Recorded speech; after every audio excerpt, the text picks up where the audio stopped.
Hello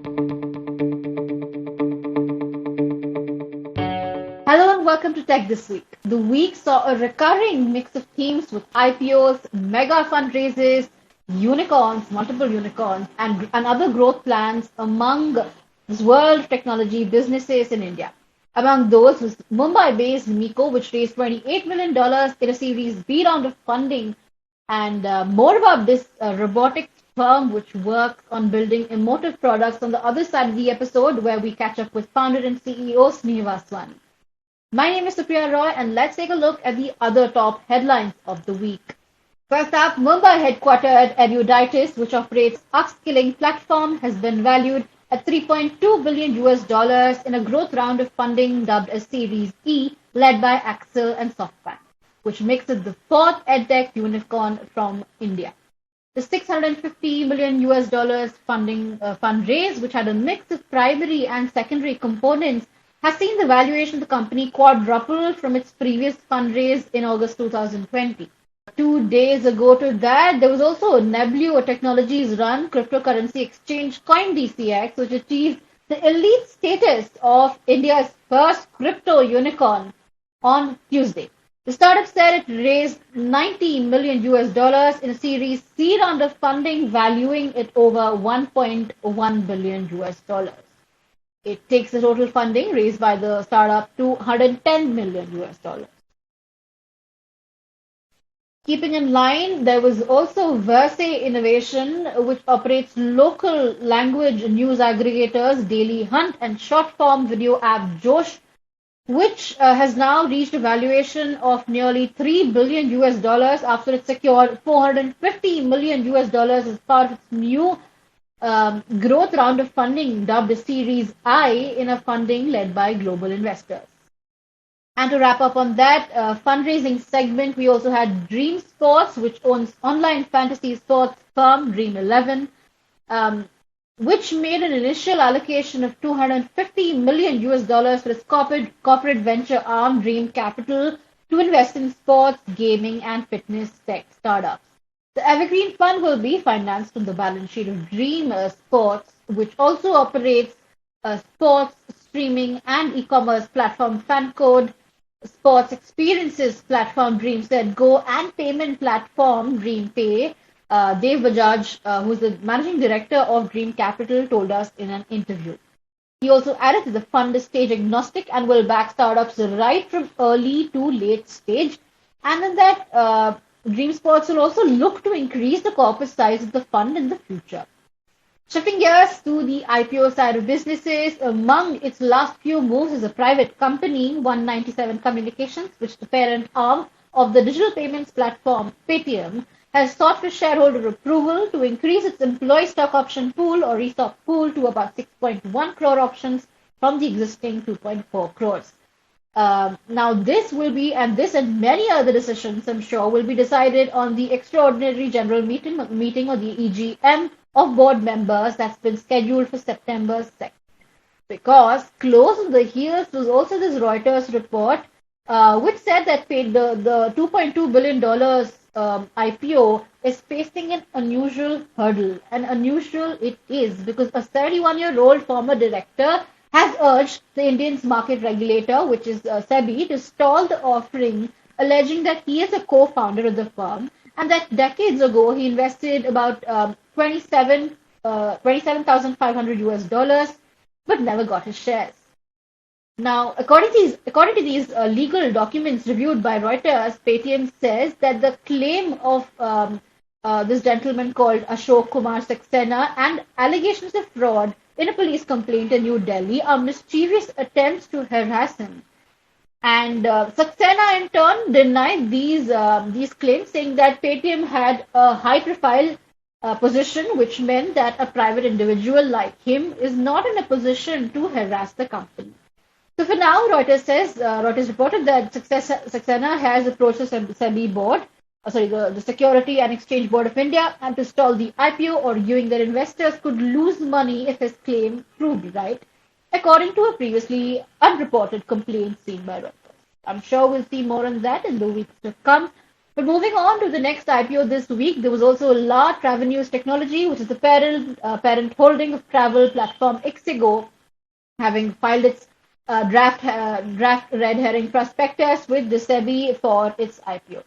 The IPO to the tune of 1,600 crores of rupees, which equates to about 215 million US dollars, consists of a fresh issue of 750 crore rupees and an offer for sale of rupees 850 crores by its existing shareholders and promoters. Moving on, there was also SoftBank bagged hospitality chain Oyo Hotels and Homes, which is looking to raise 1.2 billion US dollars through an initial public offering, as per sources who confirmed the development to Tech Circle. The company seems to have hired 3 investment banks for the same, and then the sources also added that the proposed IPO will be a mix of primary issuance and secondary transactions, with 10 investors looking to partially exit the company. While the company has not decided whether it will publicly list in India or elsewhere, it has appointed investment banks such as JP Morgan, Kotak Mahindra Capital, and Citi, said these persons on the condition of anonymity. Other banks will also join the consortium, one of the persons added. Money Control was the first website to report on the story on Monday. And in the last IPO this week, there was also Traxon Technologies, which is a startup intelligence and analytics firm that filed its draft papers with the securities regulators for an IPO, in which Flipkart founders Axel and Sequoia Capital plan to sell their shares. And the IPO is an offer for sale for up to 38.67 million shares by shareholders and promoters. So this firm, founded by Abhishek Goyal and Neha Singh, offers customers private company data for deal sourcing, identifying M&A targets, deal diligence, markets, and tracking emerging themes across industries and markets, among other uses. Moving on to the enterprise side of businesses, Oracle is preparing for the public sector expansion in India now that its Mumbai and Hyderabad cloud regions have been certified for use by the government and public sector. Following this approval from the Ministry of Electronics and Information Technology, which is MeitY, to Oracle Cloud Infrastructure, Oracle hopes that governments and other public sector entities in India will now use its cloud technologies and move their workloads to the Oracle Cloud Infrastructure. Moving on, there was the whole development behind global e-commerce giant Amazon and Catamaran, which is the personal investment arm of Infosys co-founder Narayan Murthy. The two decided to end their joint venture that was formed 7 years ago to help small and medium enterprises to tap the digital opportunity present in the country. Catamaran and Amazon, in a joint statement, said that they will not continue the joint venture, which was called Prion Business Services Private Limited, beyond May 19th of 2022.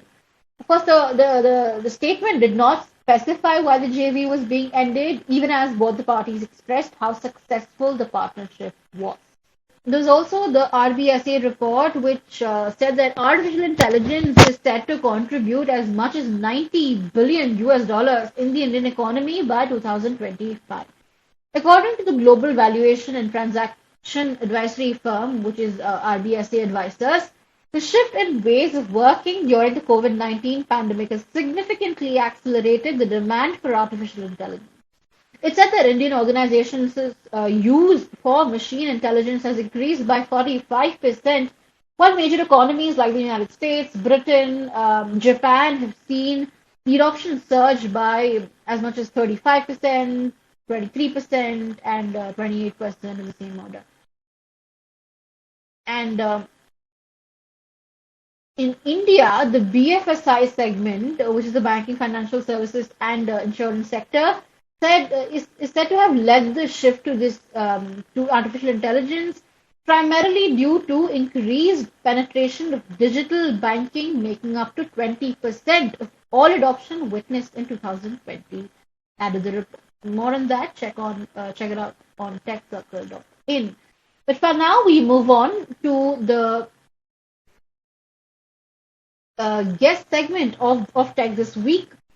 There was Mumbai-based Miko, which is a robotics firm building on emotive products, having raised 28 billion US dollars in a Series B round of funding led by IIFL AMC, Mankind Pharma family office. There's also Aroa Ventures, which is the family office of Oyo's Ritesh Agarwal, and there's also Manish Choksi of Asian Paints, among others. There's also Chirate. Some of the existing investors also partook in the investment. There was Ivy Cap Ventures, Chirate Ventures, Yonis Capital. There's also Schroeder Advec and a bunch of others. And the company claimed that it has a user base in more than 140 countries, with engagement seeing a 3 times jump during the COVID-19 pandemic. The revenue from subscriptions saw the fastest growth as the firm eyes 50% of revenue in the next 3 years coming from subscriptions. More on this, we'll take a look at this this excerpt of an interview that my colleague Shubham Sharma took with the CEO and founder of Miko, Sneh Vaswani. How do you plan to use the latest round of funding? So primarily, Miko as a company is a very, very R&D driven organization. Out of 150 plus employees, we are 100 plus people into R&D. So we invest a lot into long-term products and new innovations that we are continuously laying emphasis upon. A lot of technology building takes place 24/7. Besides that, we are also focusing on a lot of international market expansion. So all the upcoming growth in the coming year to the foreseeable future, the funds would be a good chunk of funds would be used for international market expansion, deeper penetration into global markets, where Miko is rapidly growing into multiple new markets as we speak. Besides that, there are some very interesting avenues in terms of technologies that have come up in robotics and AI. So we'll be also keeping an eye on certain acquisitions. Okay.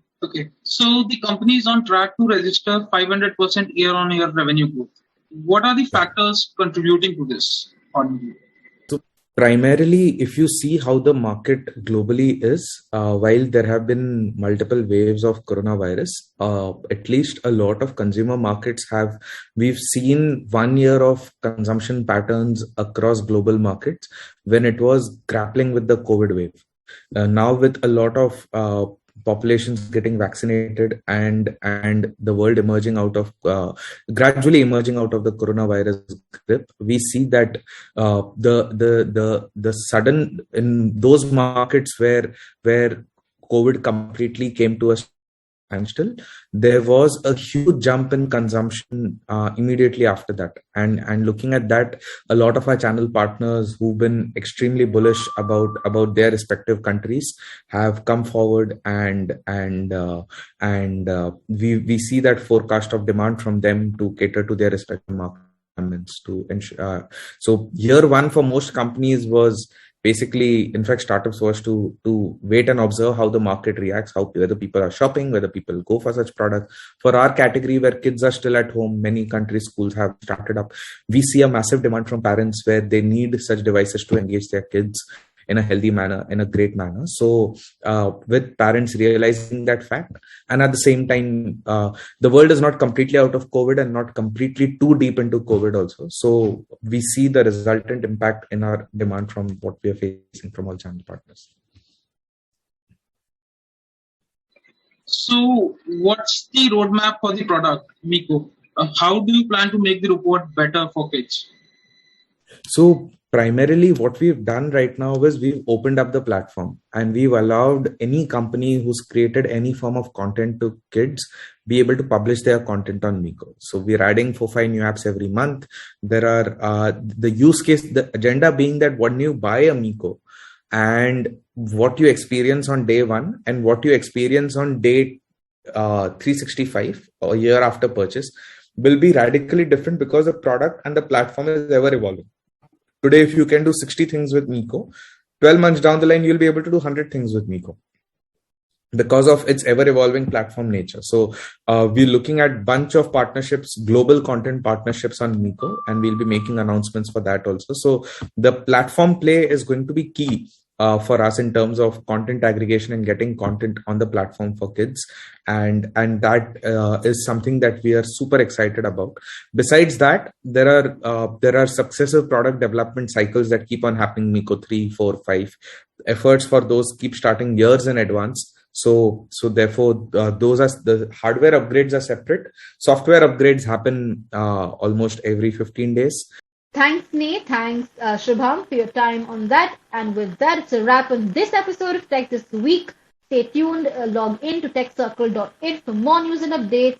Till then, take care, stay safe. Goodbye.